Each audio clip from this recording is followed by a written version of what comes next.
Ladies and gentlemen, as I mentioned earlier, today is Monday, and you guys know what that means. It is time for another edition of Mock Draft Monday. I appreciate all the support on the last two mock drafts. You guys have really been killing it. So let's go ahead and get into the mock draft. You guys know the rules. I control every team that has a pick, and I control just round one.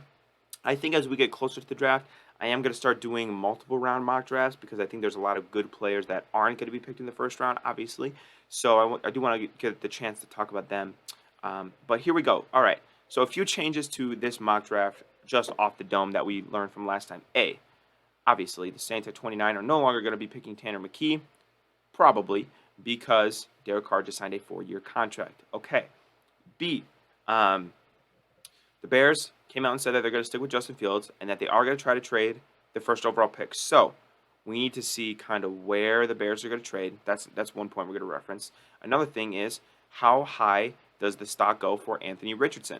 Anthony Richardson had a great combine performance. Definitely was one of the winners. I'll get into a lot of the winners and losers of the combine on Wednesday's episode, but I think it's undeniable that Anthony Richardson really improved his draft stock with his combine performance.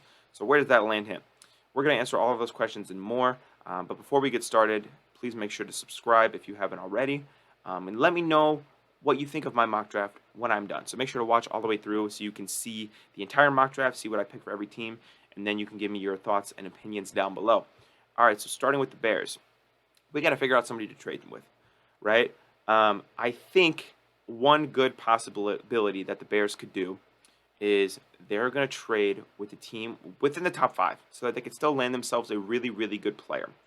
And I think with all of the quarterbacks playing well, I think the lure of the number 1 overall pick, the value is, excuse me, not the lure, the value of the number 1 overall pick increases exponentially. So, which teams are desperate for a quarterback? The Texans are desperate. The Colts are desperate. The Raiders are desperate. The Falcons. But we're going to focus on this top 5, right? The Seahawks aren't desperate for a quarterback. The Colts and the Texans are. So I'm going to go ahead and make a trade with Houston. I'm going to give the Houston Texans the first overall pick in exchange for, obviously, the second overall pick. I'm going to also take pick 12 from Houston. And I'm going to throw in a second-round pick next year. So just for context, to move up a pick, the Houston Texans are giving up two firsts, essentially, and pick 12, a second round pick next year. Now you might be saying, oh, this is a lot of value, but the Bears have initiated a bidding war with teams. Teams know that the Bears are going to trade the first overall pick, and they know that, hey, we want to go get Bryce Young. So if the Texans want to start off their franchise, I mean, they have this extra first from the Deshaun Watson trade, so why not take one of your firsts from your old quarterback and get it to go get your new quarterback? So the Texans are going to trade 2, 12, and a second next year for pick 1 for the Bears. We're going to go ahead and make that trade. Now I think it's okay to start the mock draft. And with that, the Texans are going to go ahead and take Bryce Young, quarterback from Alabama. Pretty obvious if a team trades up to number 1, they're going to take Bryce Young. I think that's pretty locked in stone.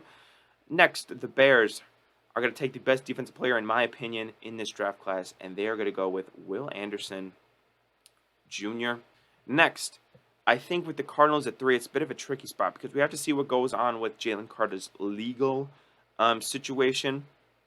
But if he's acquitted of everything and nothing is too severe, then I think the Cardinals will go ahead and take Jalen Carter. Like I've been saying, I think Jonathan Gannon wants to rebuild that defensive line.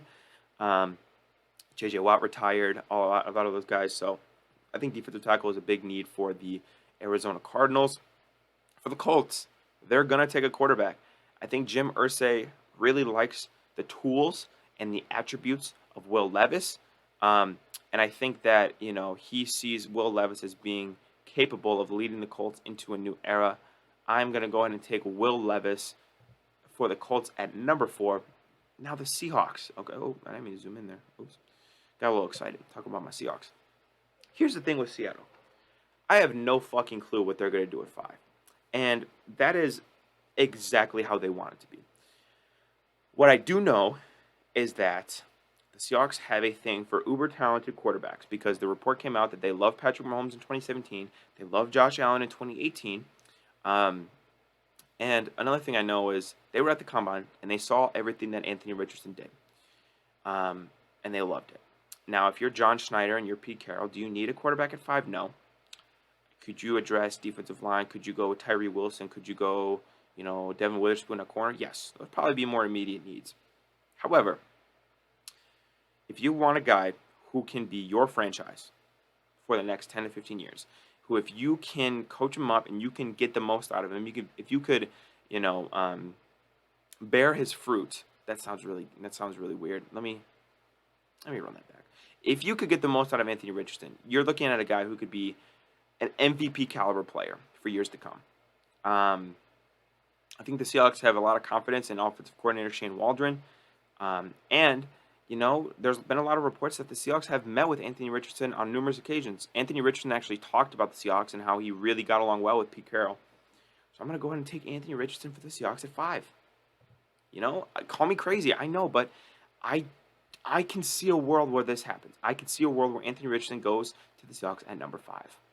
All right, coming in at number 6 for the Lions, I think that the Lions really want defense in this draft, and they really like a lot of the prospects in defense.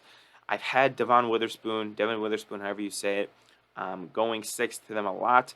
But I think if you're going to spend a premium top 6 draft pick, taking a corner is pretty risky. And obviously Sauce Gardner and Derek Stingley went last year. But I say the Lions take the more safe pick, quote unquote, and go Tyree Wilson, the edge out of Texas Tech.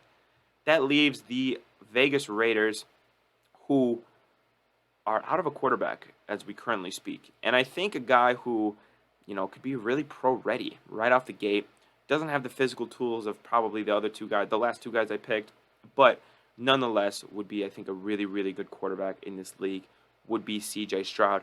Now, before I do this pick, I'm gonna take C.J. Stroud real quick for the Raiders.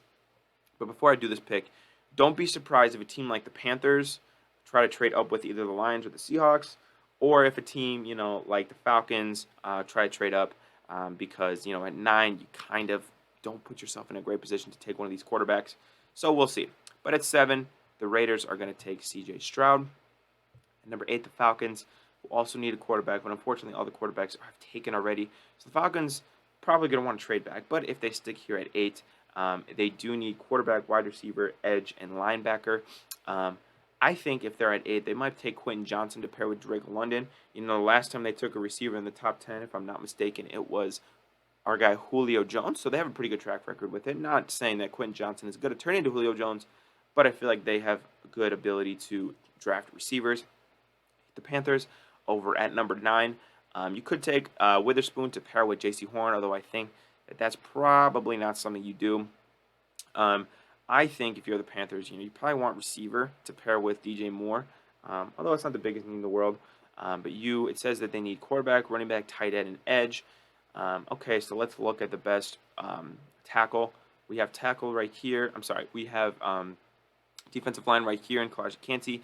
But in terms of edge and tight end, there's not really a guy there until Lucas Van Ness, number 15. So I'm going to go ahead and take Lucas Van Ness to the Panthers, improve that defense, pair him with Brian Burns, and get them boys cooking for Frank Reich. For the Eagles, here at number 10, don't need a lot of positions, receiver, guard, center. I think Jackson Smith and Jigba could be a good pickup here, although I think that maybe he's not worthy of a top 10 pick. I think I've liked Bijan Robinson, but you guys seem to hate me taking Bijan Robinson here at 10, although this is the luxury of all luxury picks. But if I'm being safe, I would say Witherspoon is a really good corner. Their corners are getting a little bit older there in Philadelphia, so maybe secure it for the future. He can get minutes right away, or you can get playing time reps right away. This is not the NBA. For the Titans, receiver, tackle, and edge. Like I said, with the releasing of Taylor Lewan, I feel like they're going to go tackle here. They're going to take the guy from Northwestern. For the Bears, back at the Bears, pick number 12. This is a spot where I think that Jackson Smith and Jigba could go. A, pairing him back with Justin Fields. B, getting the Bears a legitimate receiver. The Bears don't have one at this point. They have Darnell Mooney, who is probably a wide receiver 2, wide receiver 3, and then Chase Claypool. No comments on Chase Claypool. Really, really quick, I just want to rant about Chase Claypool for a second there. So, I actually had one of the best parlays of my life ruined by Chase Claypool. So it was the Bears and Dolphins game, and I had like a plus 7,000 parlay, right? Every single leg hit, except for Chase Claypool over 15 yards. This motherfucker got 9 yards and dropped like 2 passes. I was besides myself. I was so upset. I will never be a fan of Chase Claypool. He lost me so much money that day. I can't do it. But like I said, the Bears going to go ahead and take Jackson Smith and Jigba for the New York Jets. Assuming they don't land a quarterback, they will need a quarterback, a tackle, and a linebacker. Okay, so I think the best place to go here would be Paris Johnson. Get you a tackle in the top 13 to pair with hopefully your new quarterback. But who knows? The Patriots, quarterback, tackle, edge. Not a lot of good tackles and edges left. I could see Nolan Smith really jumping high on a lot of people's boards given his combine performance. And I think Bill Belichick will love his physicality and his physical tools. So I think Nolan Smith is a good option for the Patriots at number 14. Now on the Packers, receiver, tight end, edge, linebacker. Best tight end available, the guy from Utah. I like Michael Mayer, I think, a little bit more, but he seems to be the consensus tight end one. If you want to make Jordan Love happy, get his guy from Utah. Actually, I just thought of that. So, no. Jordan Love went to Utah State. Never mind. Forget what I said. Forget me trying to be funny. Anyways, on to Washington. We've got Christian Gonzalez, the corner, coming in at number 16. And then I think for the Steelers, you could go Brian Branch here. I think that could be a good option. But I think it's just too perfect to need corner, have Joey Porter right here, the son of Steelers legend Joey Porter, and not take him. I didn't mean to do that. Excuse me. Oh, I'm doing it again. What is going on with me? All right, Joey Porter to the Steelers for the second time. Then for the Lions, you already went defensive line. You already went edge with Tyree Wilson. I say why not go with Kalijah Kancey? Although I think that they've devoted a lot of resources to defensive line.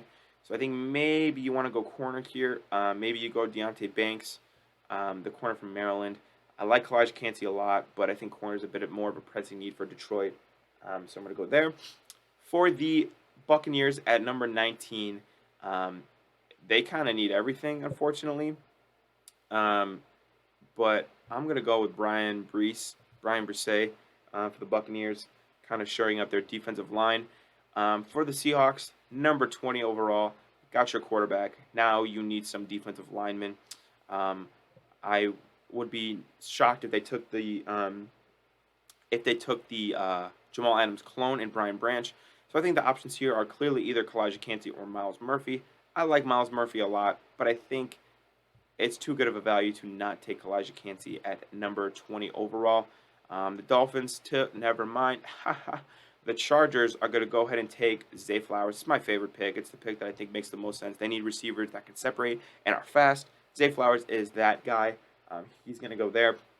Now for the Ravens, they need receiver, edge, and corner. And I think Myles Murphy value at 22 is pretty good. They're going to go with Myles Murphy to pair with, Odafe Owe. And I think Calais Campbell's still kicking it over there as well. The Vikings defensive line, linebackers, and corners. Let's look at the best defensive lineman available. Will McDonald at 29 is good for reach. Linebackers, none. Corners, none. So I would not be surprised if the Vikings went with Brian Branch here. Really good value. They need safety help. So I'm going to go with Brian Branch for the Vikings. Get a good little steal there. The Jaguars need a guard, center, and a defensive back. All right, let's go down to where is Osiris-Saurus? Oh, he bumped down a lot in their mock draft. Okay, so let's go ahead and filter in by interior offensive line. Osiris Torrance is the best interior offensive lineman. I think that's what they need desperately.